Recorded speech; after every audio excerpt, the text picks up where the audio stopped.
आमार काजीरंगा धन्यो।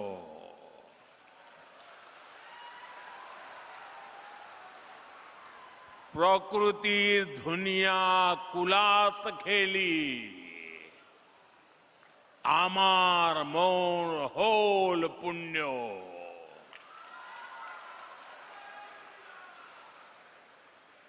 इन शब्दों में काजीरंगा के प्रति प्रेम की भावना है, साथ ही इनमें असमिया लोगों के प्रकृति से स्नेह की अभिव्यक्ति भी है। काजीरंगा केवल एक नेशनल पार्क नहीं है, काजीरंगा तो असम की आत्मा है, आत्मा।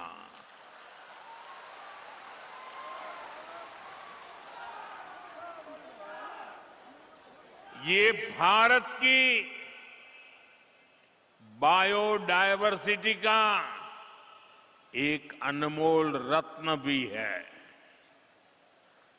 यूनेस्को ने इसे वर्ल्ड हेरिटेज साइट का दर्जा दिया है। साथियों, काजीरंगा और यहां के वन्य जीवों को बचाना केवल पर्यावरण की रक्षा नहीं है, यह असम के भविष्य और आने वाली पीढ़ियों के प्रति हमारा दायित्व भी है। और सिर्फ मोदी का नहीं, आपका भी दायित्व है। और इसी को ध्यान में रखते हुए आज असम की धरती से नए प्रोजेक्ट की शुरुआत हो रही है। इनका बहुत व्यापक प्रभाव होगा।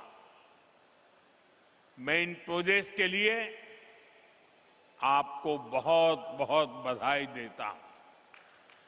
साथियों, काजीरंगा एक सींग वाले राइनो का घर है। हर साल बाढ़ के समय जब ब्रह्मपुत्र का जलस्तर बढ़ता है, तब यही सबसे बड़ी चुनौती सामने आती है। तब वह वन्य जीव ऊंचे इलाकों की तलाश में निकलते हैं। इसी रास्ते में उन्हें नेशनल हाईवे पार करना पड़ता है। ऐसे समय में राइनो, हाथी और हिरण सड़क के किनारे फंस जाते हैं। हमारा प्रयास है कि सड़क भी चलती रहे और जंगल भी सुरक्षित रहे। इसी विजन के तहत कलियाबोर से नुमालीगढ़ तक लगभग 90 किलोमीटर लंबा कॉरिडोर तैयार किया जा रहा है। इस पर लगभग 7,000 करोड़ रुपए खर्च किए जाएंगे। इसमें लगभग 35 किलोमीटर लंबा एलिवेटेड वन्य जीव कॉरिडोर भी बनाया जाएगा। यहां गाड़ियां ऊपर से गुजरेगी और नीचे वन्य जीवों की आवाजाही बिना किसी बाधा के बनी रहेगी। एक सींग वाला राइनो हो, हाथी हो या बाघ, इनके पारंपरिक मूवमेंट रूट्स को ध्यान में रखकर डिजाइन को तैयार किया गया है। साथियों, ये कॉरिडोर ऊपरी असम और अरुणाचल प्रदेश की कनेक्टिविटी को भी बेहतर बनाएगा। काजीरंगा एलिवेटेड कॉरिडोर और नई रेल सेवाओं से असम के लोगों के लिए नई संभावनाएं तैयार होगी। मैं असम की जनता और देशवासियों को इन महत्वपूर्ण परियोजनाओं के लिए बधाई देता हूं। साथियों, जब प्रकृति सुरक्षित होती है तो उसके साथ अवसर भी पैदा होते हैं। पिछले कुछ वर्षों में काजीरंगा में पर्यटकों की संख्या में लगातार बढ़ोतरी हुई है। होम स्टे, गाइड सेवाएं, परिवहन, हस्तशिल्प और छोटे व्यवसायों के माध्यम से स्थानीय युवाओं को आय के नए साधन मिले हैं। साथियों, आज मैं असम के आप लोगों की, यहां की सरकार की एक और बात के लिए खास तौर पर तारीफ करूंगा। एक समय था जब काजीरंगा में राइनो के शिकार की घटनाएं असम की सबसे बड़ी चिंता बन चुकी थी। 2013 और 14 में एक सींग वाले दर्जनों राइनो मारे गए। भाजपा सरकार ने तय किया था कि हम ये नहीं चलने देंगे। अब ऐसा नहीं चलेगा। हमने इसके बाद सुरक्षा व्यवस्था को नए सिरे से मजबूत किया। वन विभाग को आधुनिक संसाधन मिले, निगरानी तंत्र सशक्त हुआ, वन दुर्गा के रूप में महिलाओं की भागीदारी बढ़ाई गई। इसका सुखद परिणाम भी सामने आया। 2025 में राइनो के शिकार की एक भी घटना सामने नहीं आई है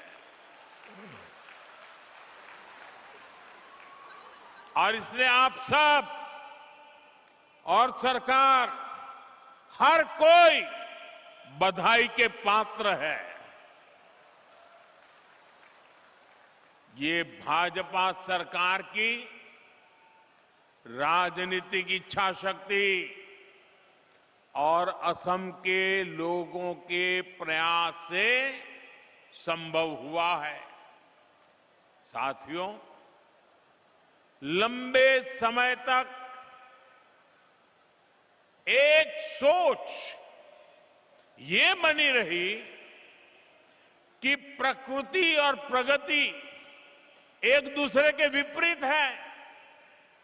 कहा जाता था कि ये दोनों साथ नहीं चल सकते, लेकिन आज भारत दुनिया को दिखा रहा है कि ये दोनों साथ साथ आगे बढ़ सकते हैं।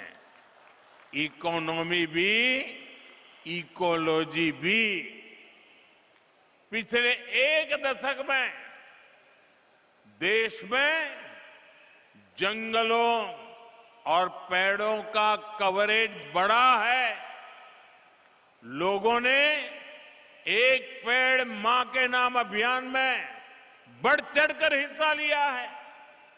इस अभियान के तहत अब तक 260 करोड़ से अधिक पेड़ लगाए जा चुके हैं।